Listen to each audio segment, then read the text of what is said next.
What is up, my ghouls and goblins? It's October, it's the most wonderful time of the year, and the Haunted Waffle House is back at you with the Hellraiser tier list. Yes, I have seen every single Hellraiser movie, and I'm here to let you know, just in time for Halloween, which ones are worth watching and which ones are not. Hey guys, if you couldn't guess, I'm a huge fan of Hellraiser. It's one of my favorite movies of all time, and I believe it is a movie that is deeply misunderstood. Because when most people think of it or try to describe it, they would describe it as a gore fest, or that it's full of gratuitous violence, or they would think of it as akin to exploitation cinema. But it is not that at all, actually. In my opinion, it is a work of art, and I don't say that in an edgy way or an ironic way. I do believe it is a work of art. It is simultaneously horrific and beautiful in a way that reminds me of one of those medieval paintings you would see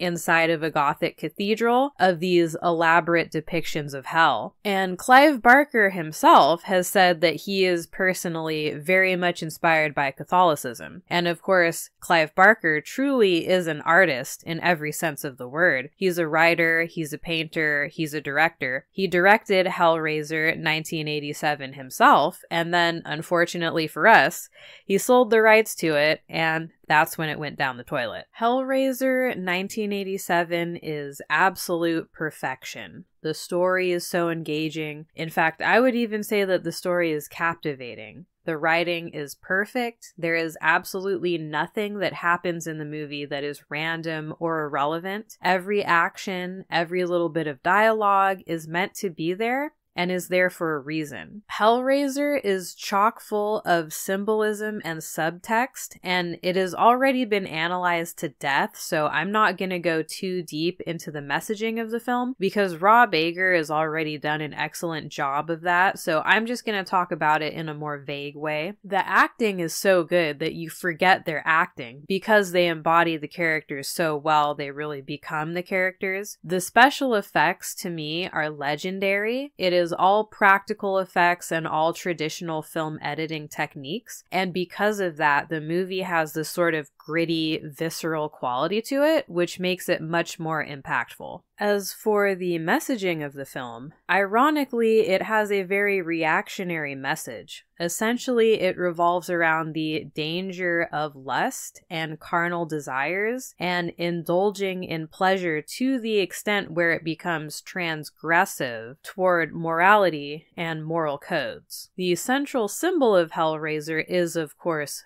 the box, and the box, as an idea, it has so many symbolic implications, but the one that's most obvious to me is Pandora's box, because what happens when you open Pandora's box? All hell breaks loose, right? The catalyst for the entire story is the character of Frank, and Frank is a complete scumbag, degenerate, he's a womanizer, he's a sex addict, he's a murderer. He doesn't care about morality, he doesn't care about social codes of behavior. All he cares about is indulging in sexual gratification, and he has already indulged so much and transgressed so much that he has become insatiable, and now he thinks the only thing that will satisfy his desires is the box, which unleashes the Cenobites.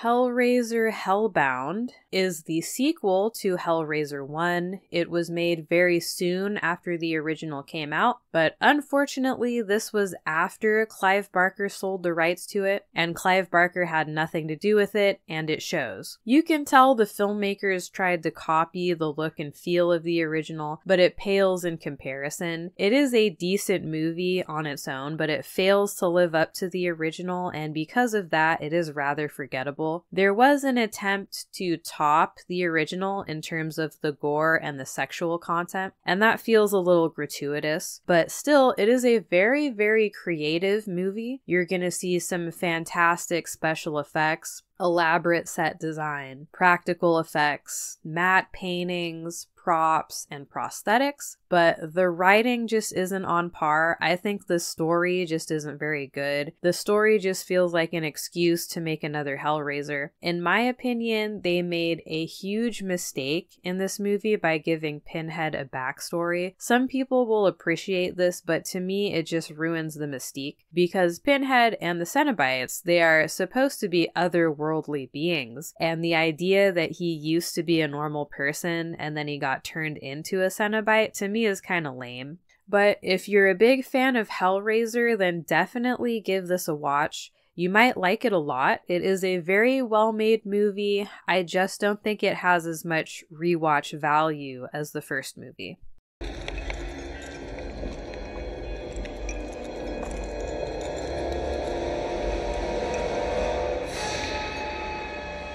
What is your pleasure, sir?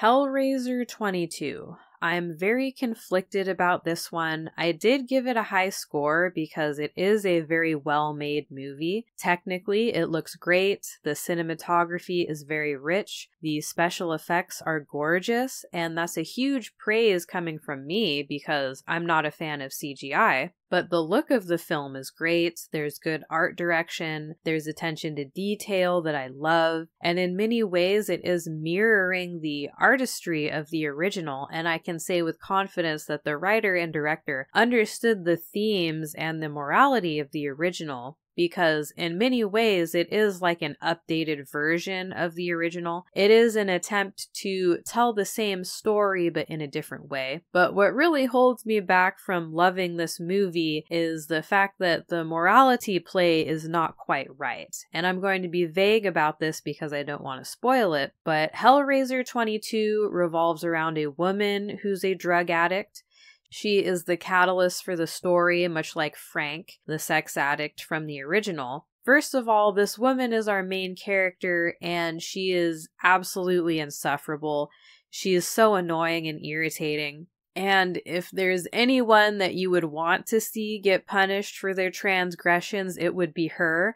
And yet that punishment keeps getting delayed, and you keep thinking, wait a minute, when is she going to see the consequences of her actions? Because this character is just running amok, and somehow she keeps ruining everyone else's life, and yet she keeps eluding the consequences. And that's quite frustrating. Another problem that I have with this movie is that I feel that it focuses on the wrong people, because about halfway or more into the runtime, that is when we are introduced to a character who turns out to be the most interesting character of the whole bunch, and I'm thinking, why didn't they just make this guy the main character? Because he's the most interesting guy. I am way more engaged in this guy's story than anyone else, especially the main character, who gives me a headache just thinking about her. But those little things aside, I do have to give Hellraiser 22 praise for the visual aspects of the filmmaking. It has the atmosphere, it's very creative, there are lots of visual references to puzzles and mazes, there are Cenobite contraptions that we've never seen before. The Cenobites themselves look great. They're mysterious, they're spooky, they're altogether ooky, so I give it a thumbs up. However, I do have to mention that, in fact, our good friend Doug Bradley, who played the original Pinhead, is nowhere to be seen in Hellraiser 22. Sadly, he gave up years ago, and he refused to be involved in another Hellraiser film because of the atrocious quality of the sequels. So we do not have our classic Pinhead, instead we have a female Pinhead, and honestly, I think she did pretty good. Save the breath for screen. Hellraiser Hell on Earth is the polar opposite of the original, whereas the original was a work of art. Hell on Earth is just pure entertainment, and it knows what it is. It doesn't have any pretensions, and I appreciate that. Hellraiser 3 is just good old-fashioned schlock in every sense of the word. It has very little to do with the original besides the idea of the box and the Cenobites. It has none of the subtext of the original. It has none of the characters of the original. and it doesn't have much of a story. The story is just there to facilitate the blood and gore and the very, very gratuitous sex and violence. One criticism I have of Hell on Earth is that the first half is rather slow, but it really picks up in the second half. So if you're bored in the beginning, just wait. I had a blast watching this movie, and if you're a horror fan at all, if you love old school special effects, if you're looking for something fun for Halloween, I think you're gonna enjoy this movie. It's Hellraiser, Hell on Earth. Just don't take it seriously, and you'll love it. Demons? Demons aren't real. They're parables, metaphors.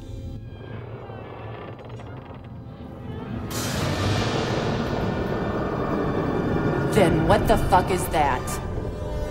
Hellraiser Inferno. This one is a little controversial because I think a lot of fans did not like this movie, and I understand why, because for most of the movie, or at least half or 1/3 of the movie, it doesn't look like Hellraiser, it doesn't feel like Hellraiser, and it seems to have nothing to do with the franchise at all. But it is a decent movie on its own, and I appreciate it as its own story. I think it does hold its own. I found myself very invested in the mystery of the movie. It's not a traditional horror film. It is essentially a mystery crime drama with horror elements. Some of you will find that annoying, some of you will find that engaging. I will be honest and say that even though I like it, it is corny. It's not scary in my opinion. It is creepy, but not scary. I think it's just a little bit too corny to be scary, and it has this subpar shot on video quality as opposed to the richness of the authentic film quality of the first one. But I still say Hellraiser Inferno. It is a good movie. And the twist at the end is definitely worth the wait, because the twist at the end is what makes everything make sense and ties everything in. Thematically, I think Hellraiser Inferno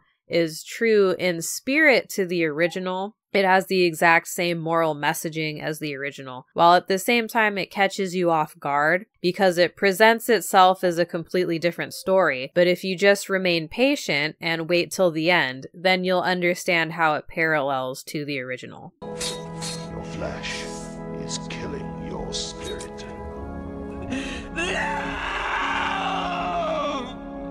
Oh yes, Joseph. Oh yes. Hellraiser Bloodline. I'm very conflicted about this one because it has such an ambitious premise and then it just fails completely to deliver. So the idea behind Bloodline is that it flips back and forth between past, present, and future, and it is following the bloodline of a specific family that has come into contact with the Cenobites. The writers of this film actually managed to come up with a very interesting origin story for the box and how it is that the box summons the Cenobites, and the segments of the film that depict the past, the origin of the box, and how the box became this magical portal to other worlds. These are the absolute best, most interesting parts of the film, and inexplicably, these are the parts of the film that have the least runtime. In my opinion, the filmmakers drop the ball almost immediately by killing off the most interesting character of the whole movie, and that really pissed me off because they presented a scenario that had so much potential and then they just threw it in the toilet. The plot of Bloodline revolves around the main character, who is a descendant of the man who crafted the box in the 17th century, who makes it his mission to stop the Cenobites and lock them back in the box forever. The problem is that the main character is the blandest, least interesting, least engaging main character ever, and it doesn't help that the acting is so damn bad. Impossible memories. And they just don't haunt my dreams. They haunt my work. Everything that I've done. I don't want you haunted. The big positive of bloodline is the special effects. They spent a lot of time on the concept and the execution of these effects, and it shows. This is something that was made in the mid-90s, and they were blending the traditional practical effects with the brand new CGI technology, and in some places it looks a little funky and a little silly, but in other places it actually looks pretty darn good. I give them lots of points for the work that they did, for the designs, the art direction, the special effects. It's not the best movie, but it's good for a watch, especially during Halloween. I think it's a great Halloween movie. Not really all that scary, but definitely give it a go. And what do you have faith in? Nothing. I am so exquisitely empty. The following are things that I've classified as non-movies. These are so bad, I don't even know what to call them. Hellraiser Deader. A stupid name for a stupid movie. You're not just dead, you're dead-er. Get it? Basically, this movie is just copying the premise of Flatliners, if you've ever seen Flatliners. It's about a group of people that bring themselves to the brink of death, so they experience death just for a few seconds, and then they have their partners bring them back to life. Deader is really just a low-rent version of Flatliners, and somehow they shoehorned Hellraiser into it. It is forgettable, it is dumb, there's bad acting, stupid characters, it has this terrible shot on video quality, and all the colors are washed out with this flat bluish gray filter, which was somewhat popular for these low budget horror thrillers that they were pumping out around this time in the early 2000s. There's literally nothing good that I have to say about this movie. Not even good bad or funny bad, just boring. Stay away from this movie, for the love of God. I am the way. Hellraiser Hellseeker is just another forgettable, extremely generic, low-budget, low-effort movie. It's full of dumb jump scares. The only thing that's good about Hellseeker is that it does have actors that have real talent. It stars Dean Winters, who is a fantastic actor, but tragically he struggles to get work. And I don't understand why, because he's good and I think he has a lot of charisma. Hellseeker also has Ashley Lawrence, who played the main character Kirsty from the original. She is also a fantastic actress, and she doesn't get any good work either. Again, I don't understand why. Anyway, those two are literally the only thing that is good in this shitty movie. This is one of those movies that is so forgettable. I literally don't even remember what happened in it, and it's so bad that I refuse to watch it again, okay? Sorry. Just don't bother.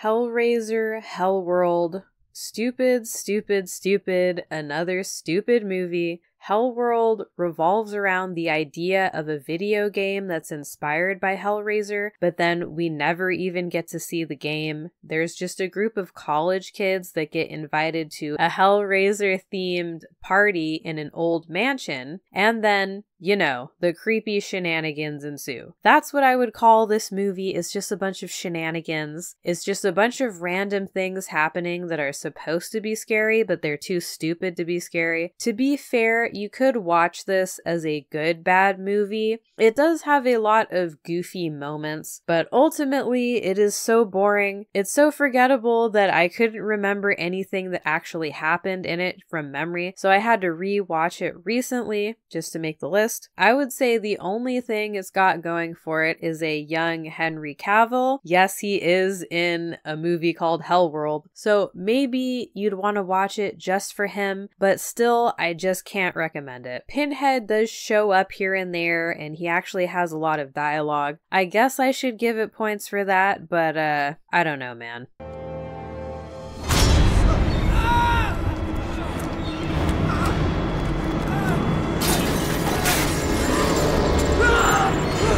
Is it just a game now, Jake? Hellraiser Judgment.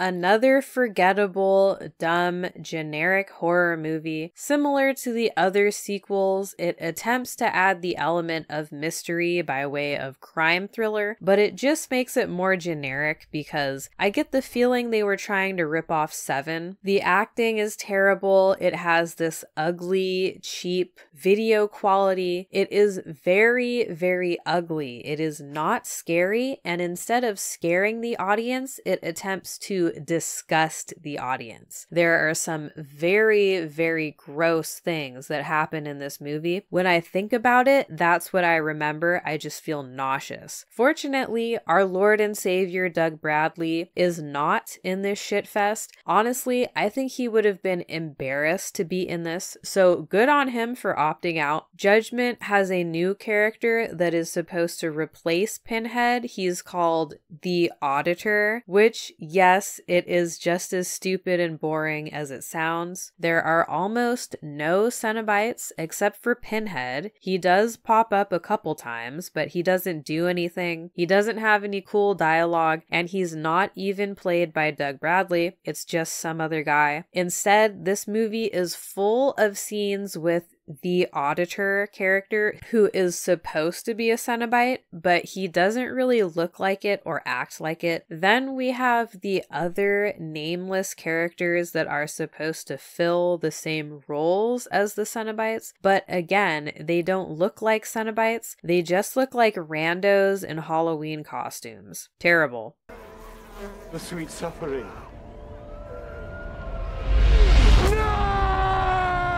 Hellraiser Revelations. It's very cheap, it's dumb, the acting is terrible, it has this dull, lifeless video quality, it's so flat, it almost looks like a low-budget sitcom or something like that. It's not scary at all, it's so bad it's almost funny, but not laugh-out-loud funny. Maybe good for a bad movie night, but still mostly boring. Instead of Doug Bradley, we have a Pinhead imposter, or maybe I should call him Pinball, because he's a little bit too fat to be Pinhead. He looks absolutely ridiculous in this outfit. He doesn't come anywhere near the gravitas of Doug Bradley, but it seems like all the actors took this movie seriously, even though they shouldn't have, because the script is absolute trash. And that is where we can derive a little bit of humor. I would say only watch this movie if you really, really enjoy bad, low-budget movies. If you're having a bad movie night, then consider watching this, Hellraiser Revelations. What the fuck is going on? Who the fuck are you? What do you want? The box. What? Take it. It's yours. Just get the fuck out of here. No. Thank you all so much for watching this video. If you liked it, please hit the like button. If this type of content is your thing, please subscribe to the Haunted Waffle House for all your niche cinema needs. If you would like an in-depth review of any of these movies, please let me know in the comment section. Happy Halloween, guys!